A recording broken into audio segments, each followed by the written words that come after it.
તો ગાંધીનગરમાં પણ વિશ્વ પર્યાવરણ દિવસની ઉજવણી કરવામાં આવી।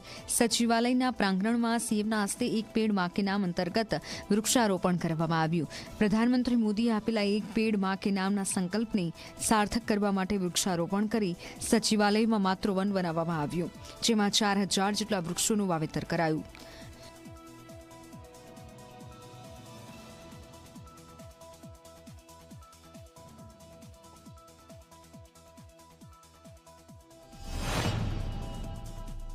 એક પેડ માં કે નામ 2.0 અને આ વખતે વિશ્વ પર્યાવરણ દિવસ નિમિત્તે આપણે પ્લાસ્ટિક મુક્ત અને પ્લાસ્ટિક મુક્ત ભારત, પ્લાસ્ટિક મુક્ત ગુજરાત માટે અભિયાન ચલાવવા માટેનું પણ આપણને પ્રેરણા આપી છે। તો મહત્વના સમાચાર।